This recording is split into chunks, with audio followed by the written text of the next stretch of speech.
Okay, let's deal with the Antilles. Overall geography and references.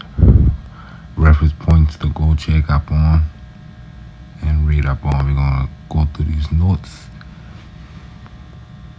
Castilla del Oro, a name given by Castilians to Rio de Oro, river of gold, as Felipe II continued to call this course of the isthmus in the 16th century exhausted gold. So we're talking about Castilla del Oro. We call Veragua and Panama today. Acla, named at the mines of Veragua. The name of the mines of Veragua and the area had, once the gold was exhausted, it was abandoned. Tierra Alta, or the highlands, the old Gran Canaria of Castile.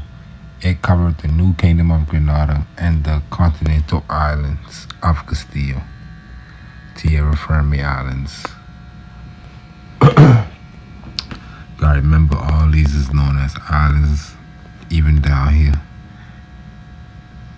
We call them islands at this time period. Now, Gran Canaria, which is Tierra Firme. We can see that in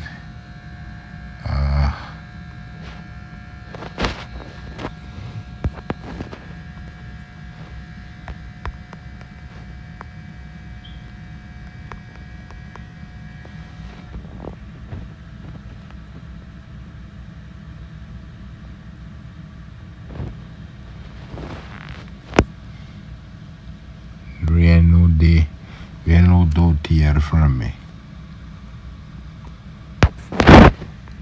See, they got a map. Say 1498. They got a map. Tierra Firme, Guyana, and the Antilles Islands.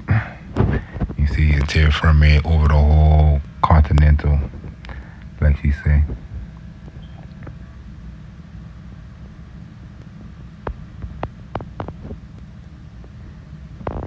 Kingdom of Granada.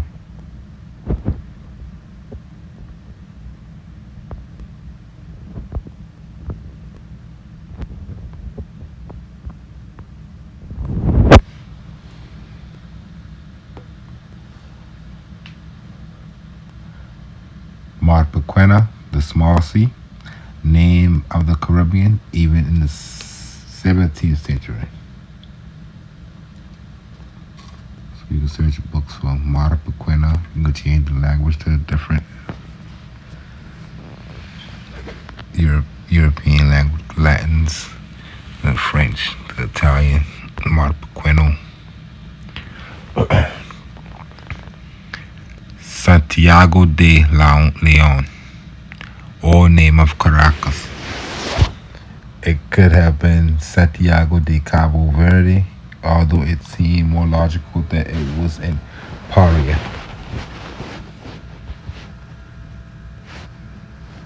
Santiago de Leon. The Santiago de Leon been the Order of Christ getting the first factories and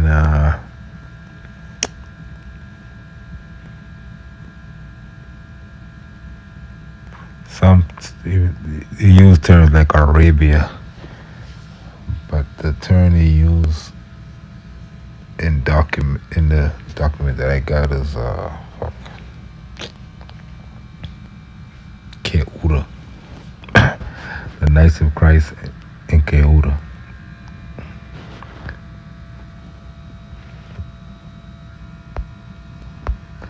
Lanzarote Islands, a set of islands that belonged to Fernan de Peraza and his daughter Inés de Peraza and Diego de Herrera. They were the first land to be seen arriving by the northern route. The high percentage of Spanish population in the early years of the 16th century indicates they had populated white before 1492.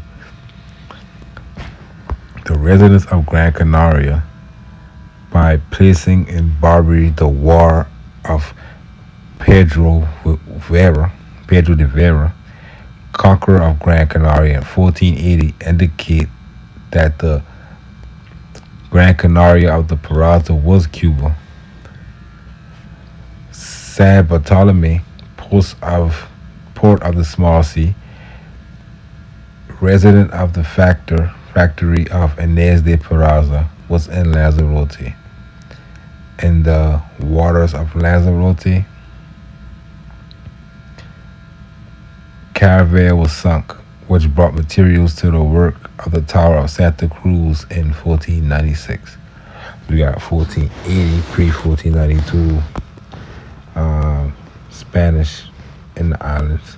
But we're thinking about this and we're looking at this map. All the people in this area today, they speak in the Spanish and the Portuguese languages throughout these kingdoms. And you got the English mixing in the Dutch and those languages mixing with the native languages. At the end of the day, you can see it play it out within the languages, the history.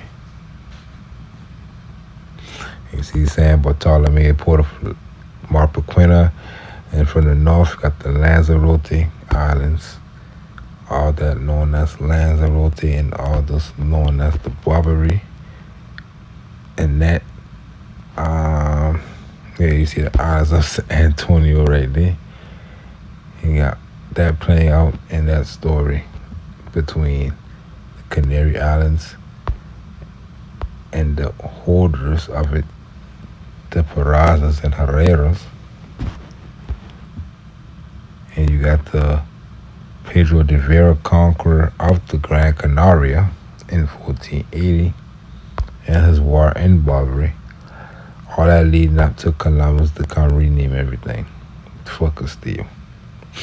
See Herrero. Wikipedia put them in what we call Gran Canaria today. Let me see. Let me check that out. Even in the Spanish official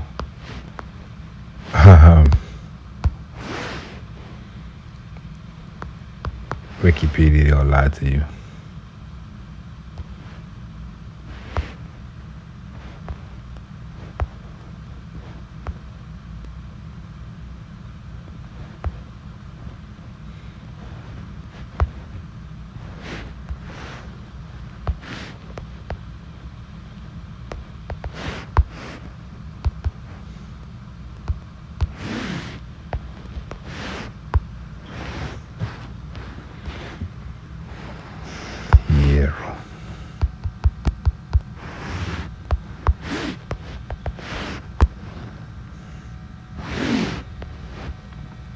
See? Inés Peraza de las Casas, pre-1492, so they gotta put him in the islands of Canarias with Pereza, and they both get played over there.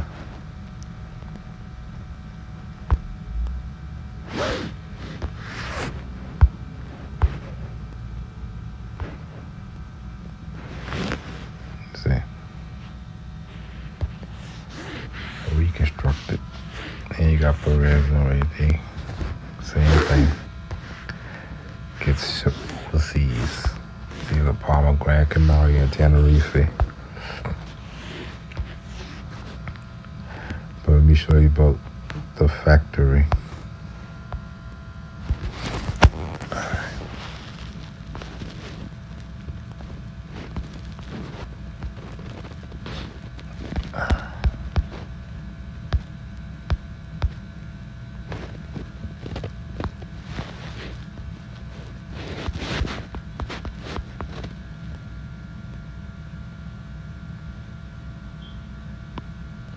Before we get tamed, because we use the word factory a good bit, right?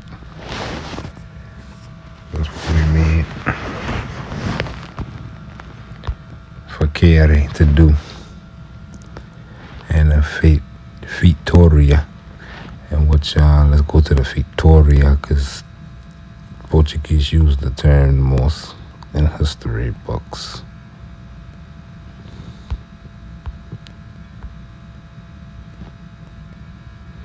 Let's see, a factory considered simultaneously as a market, warehouse, customs, defense, support, navigation, exploration, headquarters, or de facto government of local communities. And that's what most of our modern governments start off as, factors within the Moorish Empire. And as the Moors became less and less privy to these type of knowledge right here, and down more and more from resets in history, just lose control of these factors, which is mostly star forts. And forts starting out as forts. In North America, Europeans began to trade with the natives during the 16th century. You see, they've been your forts and your factories on this side, and you have some on the other side as Moors going over there setting up factories. And before they reset all history, the colonists created factories. See, they gonna lie and say they create factories over here. Man, you've been running the whole thing, the whole planet, the trade, the routes. That trading posts. They did set up some of the fur industry. We've been at the industry since ancient times. We'll get into that in the next video when we talk about the ancient world, trade world, and how it started. You see, already telling you, Phoenicians and the Mediterranean world, the Greeks, Roman, all that, Carthaginian, that's who already had everything built up and running, Hanseatically and stuff like that. But the Portuguese is the one we get to. During the territorial and economic expansion of the Age of Discovery, the factory was adapted by the Portuguese and spread throughout from West Africa to Southeast Asia. The Portuguese factorias are mostly fortified trading posts settled in coastal areas. You see, and one of the videos I had, they been saying the Moors been all around the coast of the American continent. All around, no space that, especially in riverbanks and fisheries. See, both to centralize and thus dominate the local trader products with the Portuguese kingdoms and hence to Europe. So, see, these factories been trading posts to get products to Europe and to Africa and to Asia and vice versa. They serve simultaneously as market, warehouse, support to the navigation and customs, and were governed by a fetor, a factor, responsible for managing the trade, buying and trading products on behalf of the king, and collecting taxes. The fifth. See, Elmina was a trading post. The first Portuguese feitoria overseas kingdoms, was established by Henry the Navigator in 1445 on the island of Aragon, off the coast of Mauritania, and it was built to attract Muslim traders and monopolize the business in the route traded in North Africa. It served as a model for a chain of African feitorias, Elmina Castle being the most notorious. But we get into that later. We show you how they been stealing these Moors ports, Star Forts. We got some of the names of the Moors Star Forts just stealing off the coast of Brazil, the whole Morocco. And like we see in the last video, we talking about the Mauritania, the original Mauritanians that they've been meeting up at. All the merchants in the world been set up at Argentina. in the early 1400s. So right before 1492, so they can't talk about that. In the island of Araguin, in the El Mina, the mine, El, the Mina, mine, is Minas, Greg, guys, you go there real quick. Minas in Brazil too.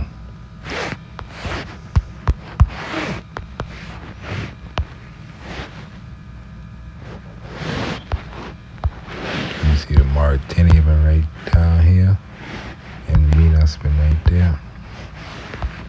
See Portuguese style.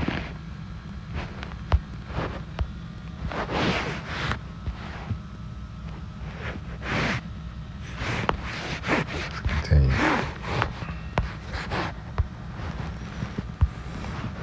Got plenty notes on these stories that gonna get really side by side with the official narratives and the narratives that we making sense of, and other videos that coming later in the future. But let's just put stuff on a record.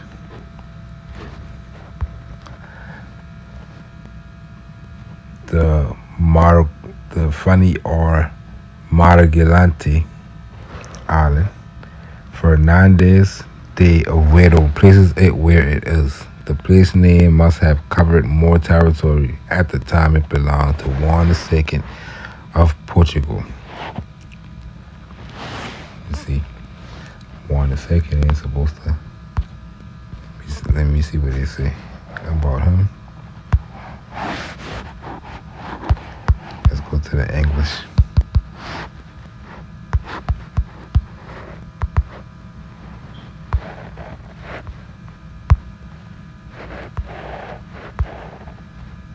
King of Portugal and the Algarves, which means the West, from 13 so years after 1492. So yeah, they would give him 1521, 1557, son of Manuel I. Let's see, yeah. During his rule, a Portuguese possession was extended to Asia and the New World through the Portuguese colonization of Brazil. So ain't no. Right here, he abandoned the Muslim territories in North Africa in favor of trade with Indian investments in Brazil. And that's how they gonna phrase that, even though you probably lose territory to the Moors in South America, which was the North Africa they talking about. From like I said, the Portuguese been in Ceuta over here. In early 1400s, they've been in the Morocco stuff over here. They lose Muslim ports because they've been going back and forth, taking them from each other.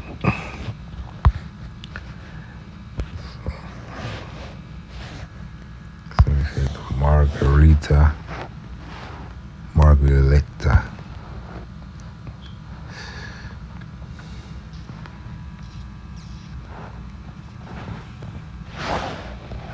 That's the Magdalena River.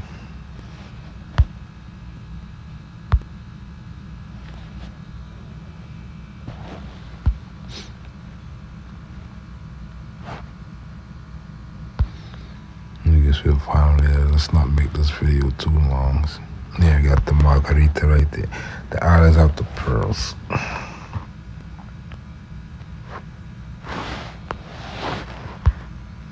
That's the Mari Galante. That's the island of, that's a different island. The island of the saltpeter pepper.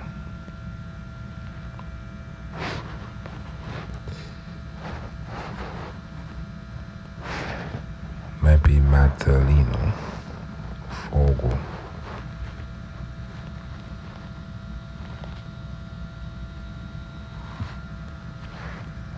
Okay.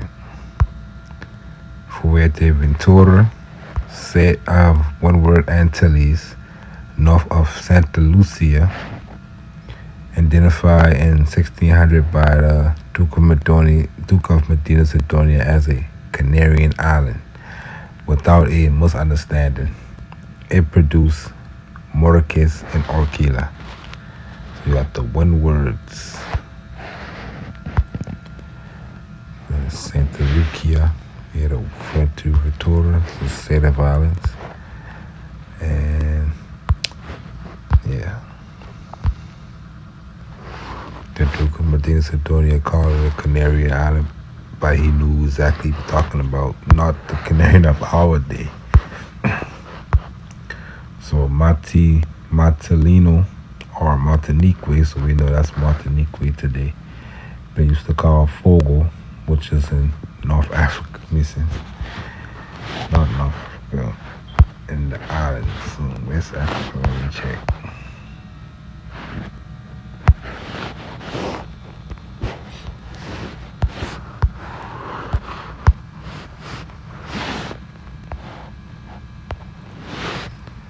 Better in Cape Verde. So they shifted to Cape Verde, we know that. And we know Martinique, that was day to day.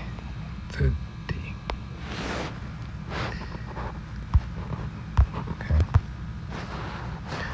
St. Lucia, still you see Barbuda, you see Barbados.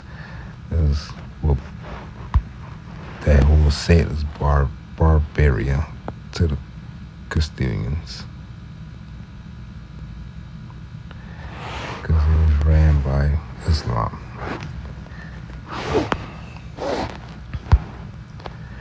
So it's the last of the Fuerteventura. It could have been the Fogo of Cape Verde, which in 1500 had San Felipe as its capital. So what she's saying is they've been calling that Fogo of Cape Verde on this side before that side. So you can go find those old stories. It had disappeared in 1580.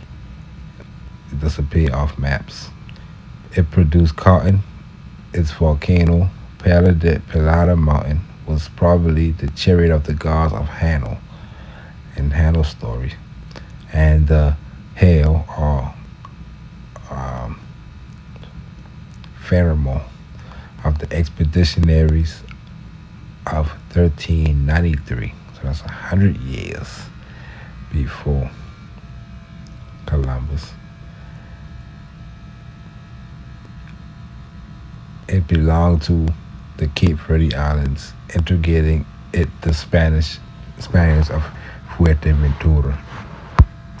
So the Portuguese been calling these the Cape Verde Islands in their books, and Spaniards been calling it Fuerteventura. Barbary, it started in St. Lucia. It included all the islands and land to the south because Islam reigned, and they were governed by the King of Fez of Morocco. Fleets used to pass between Montalino and St. Lucia, the same road that leads to Cape Verde's South Island. So basically, to the Spaniards, everything from here all the way down to the known continent at that time to the in Barbaria. St. Vincent, Cape Verde Island, another name, Islamic like the previous one. Grenada, Cape Verde Island, Islamic. Cape Verde Islands from Portugal, which was also called Antonio and Bravos. Sometimes St. Michael was included. As we said, some extended to Arguin. Remember, Arguin supposed to be on the other side, called to that Wikipedia page. Although it belonged to Madeira, it depends on the alterations of jurisdictions. That's what all this depends on, because it always changing through time. We talk about all of this in the salt flats right there. That's how we know these stories that connect, because the distances between and the products and stuff that coming from these places.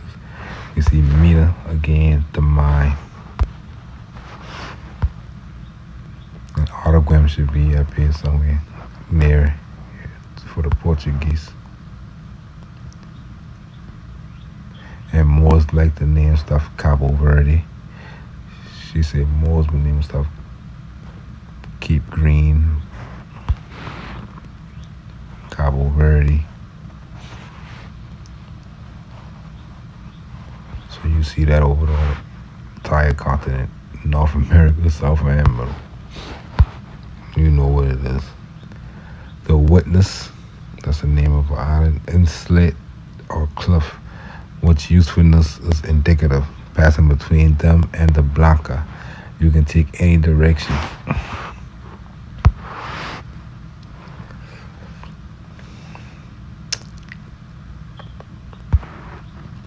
She said Ruta de la Sal, the route of the south. So they already know which route to take to get to the salt mines right here. That purple route.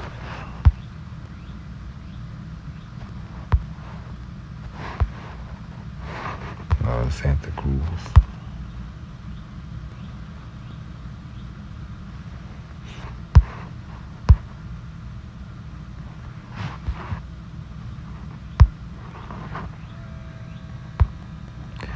Okay, now Margarita pearls. From the conquest of Castile, it was considered the limit of the islands of the Indies. It had two good ports where the navies were housed, which went in search of the Salt Urcos, Salt Island. So, Isla de la Sal, the Margaritas, the island of the pearls. So, Margarita pearls and the island of salt.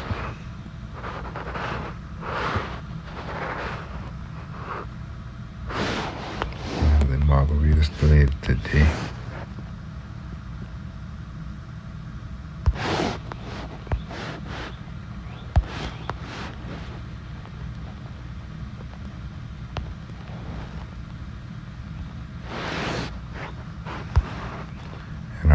The salt mines. We had a more named Sidi Araya to let us know he been Sidi de Araya. We're from this area. You know, we had control of the salt too.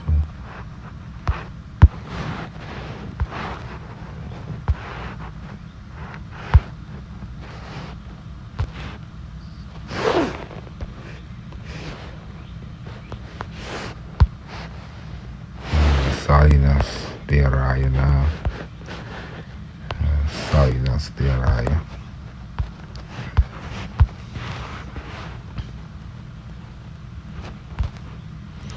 We still get salt today. Major salt deposit to the world. Venezuela has two main sources of salt.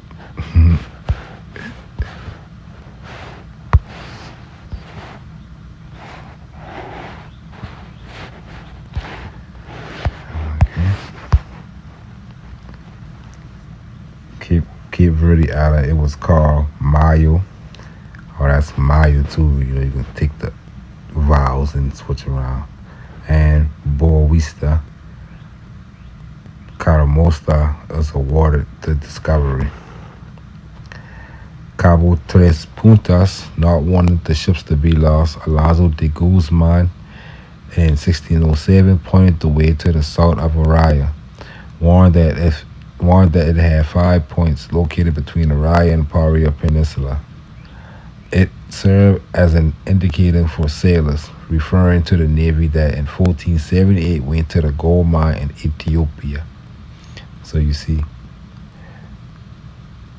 in reality, we can't say the gold mine in Minas, Brazil, because in 1478 those terms didn't exist. Brazil didn't exist as that at that time, according to our official records. So the official record is going to say Rio de Oro or Oro Minas in Ethiopia, center of gold and slaves. He tell us that from the gold mines, one went out to sea through the narrow mouth of the port, through narrow called 3 points, which 4 ships could close without difficulty.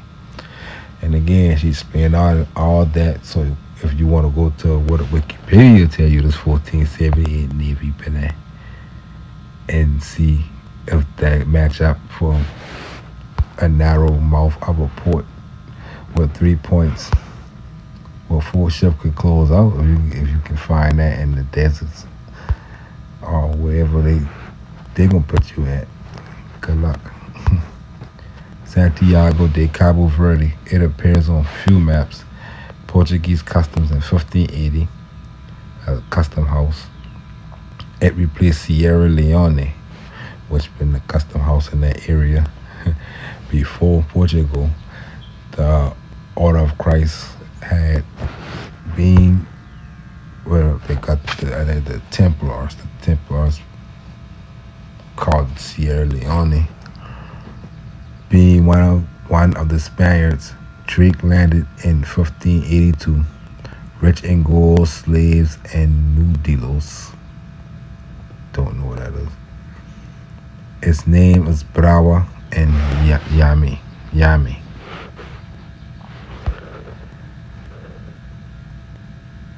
Puerto Hierro, the Port of Herrero. On current maps, it seems to take the place of Santiago. Rio Verde, in present-day Dutch Guiana. The place name has been lost with the introduction of northern languages. So that was Dutch Guinea used to be called Rio Verde. And you know, like I said earlier, all of Rio Verde has been what the Moors call these places. Rio Verde in Dutch Guiana. The lake could have been the Laguna de Melilla. You see, the Laguna de Melilla. Melilla is supposed to be in Fez, but she know and we know that it been over here too. The two Rio Verdes, because all that's been Moorish kingdoms, so we gonna keep putting them in their fear. Some of these we ain't even got Juana going outside Jamaica. We'll add those on when we do North America, which is gonna be really fun. So peace until next time.